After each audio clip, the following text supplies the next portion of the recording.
एक व्यक्ति गांव में रहने वाला था और बहुत वैसे गांव में बिना पढ़ा लिखा, पुराने जमाने की बात, मेला देखने गया वो। मेला गांव से थोड़ी दूर पर लगता था, 4-5 किलोमीटर पैदल चल के गया। अब मेले में उसने तरह तरह की चीजें देखी, मेला पहली बार देखा था, बड़ा खुश हो रहा था।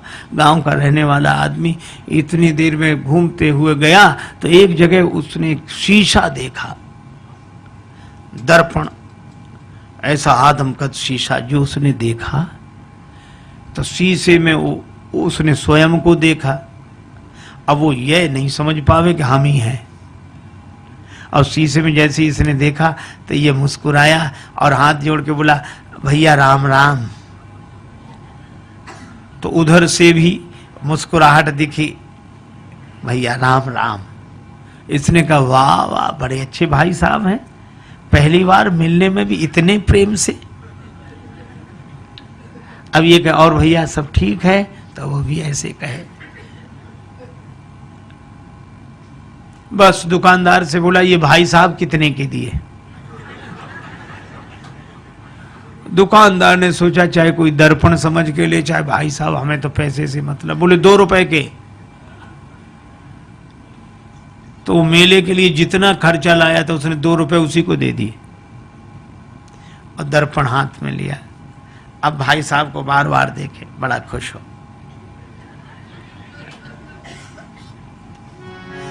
कृषक एक सीसा ले घर आयो, कृषक एक सीसा ले घर आयो, अपनों सो प्रिय साथी पाके हेरी हेरी हरसायो। कृषक एक सीसा ले घर आयो, कृषक एक सीसा ले घर आयो। तन मन धन दर्पण पे वारे, दिन में कीतिक बार निहारे।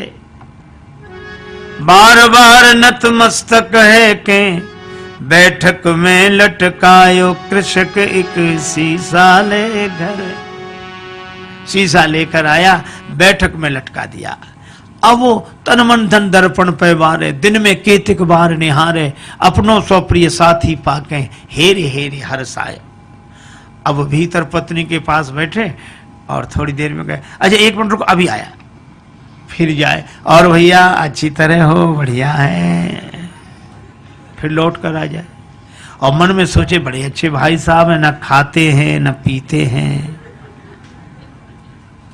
और हमेशा मुस्कुराते रहते हैं, प्रसन्न रहते हैं, बहुत अच्छे हैं भैया, वाह वाह। फिर जाए और फिर आ जाए। अब दिन में 2-3 बार ऐसे ही करे तो पत्नी को लगा कि पहले तो ये कभी ऐसे जाते नहीं थे, ये जाते कहाँ हैं? ठीक है, ये जब बाजार जाएंगे तब मैं देखूंगी। वो गए कहीं बाहर घूमने, पत्नी गई देखने कि देखूं तो क्या ये बैठक में क्या है जो बार बार। अब पत्नी गई तो वहां तो शीशा था और शीशे में जो पत्नी ने देखा तो उसे अपनी शक्ल दिखी। पत्नी बड़ी नाराज, अब मैं समझ गई, इसी की वजह से आता है। अब इसने मुक्का ताना, दांत कट गए, चू चू, तो उधर से भी मुक्का ताना, दांत कट गए। बस संभ्रम चली आई घरवारी, सन्मुख सुंदर नारी निहारी। आय गई है सौत हमारी, क्रोध हृदय में छायो। कृषक एक शीशा ले घर आए।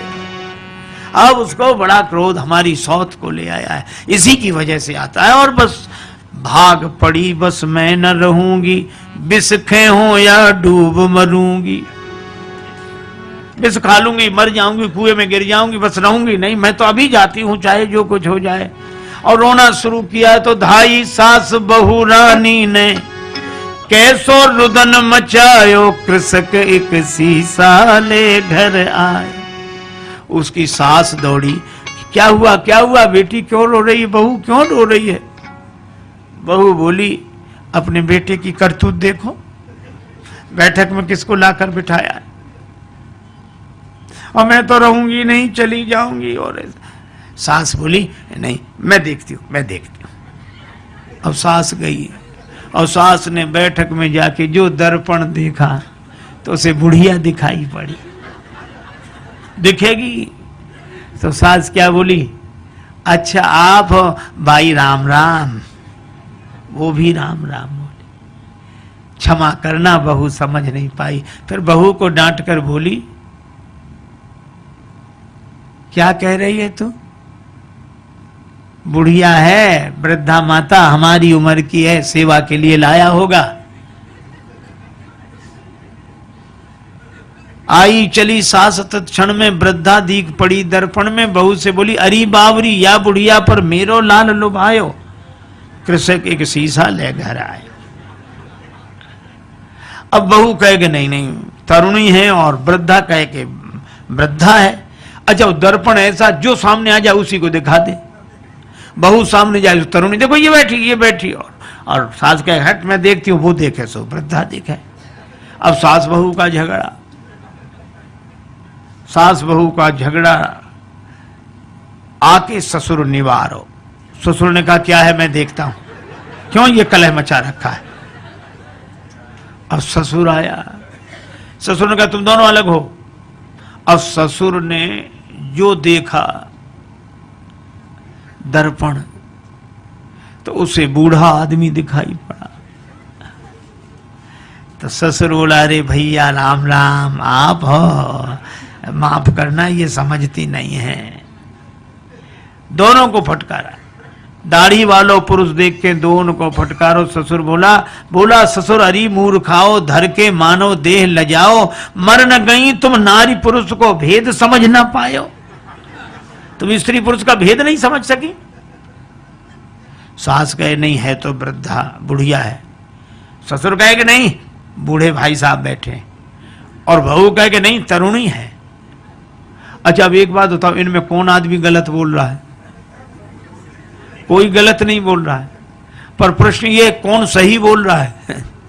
कोई सही नहीं बोल रहा है और कोई गलत नहीं बोल रहा है। इतने में वो व्यक्ति आ गया, गांव में गया था घूमकर। क्या है? मां बोली बैठक में किसको बिठाया है? वो बोला हमारे भाई साहब हैं। बहू बोली भाई साहब है। एक तरुणी को लाकर बिठाया। वृद्धा बोली नहीं वृद्धा है। और ससुर कहे, वो पिता कहे कि नहीं वृद्ध व्यक्ति है। वो कहे नहीं हमारी तरह युवक हैं। अब जो दर्पण के सामने जाए दर्पण उसी का चेहरा दिखा दे। अच्छा अब आप बताओ, शीशा से बनते शुभ दर्शन तापे मचो घोर संघर्षण। और इसके हाथ में जाए शीशा, उसके हाथ में जाए, इसके हाथ में जाए, और ऐसे हाथों में जाते शीशा गिर गया, टूट कर टुकड़े टुकड़े हो गया। और जैसे ही दर्पण टूट गया तो दो बचे कि एक ही। फिर दूसरा कोई था ही नहीं, न भाई साहब, न तरुणी, न वृद्धा, न वो वृद्ध व्यक्ति। एक ही था और एक ही है और एक ही। देखो कितनी अद्भुत बात। इसी तरह वह एक अद्वैत परमात्मा ही है। प्रेम में वह अनन्यता में एक होकर रहता है, ज्ञान में वह अद्वैत में एक होकर रहता है। ये तो माया के दर्पण के कारण द्वैत की अनुभूति हमें होती है और हम अपने ही उस चेहरे को एक में दो देख लेते हैं, भाई साहब और ये और वो, सब सारा संसार बन जाता है। लेकिन एक आदमी की अंगूठी खो गई, बड़ा परेशान। एक महात्मा मिले, महाराज मेरी अंगूठी खो गई, आप तो सर्वज्ञ हैं, सब जानते हैं, तो बताएं मेरी अंगूठी कहाँ है, बड़ी कृपा होगी। महात्मा बोले मैं बता दूंगा। तो बताओ महाराज कहाँ रह गई? कुर्ते की जेब में है, तकिए के नीचे है, कि मकान में रह गई, कहाँ रह गई? अंगूठी मिल नहीं रही। महात्मा बोले अंगूठी कहीं भी हो, पर जहां भी होगी सोने में ही होगी। अंगूठी सोने से अलग हो ही नहीं सकती। हा? और सच्ची बात है, हम सबसे अलग हो सकते हैं पर भगवान से अलग हो ही नहीं सकते।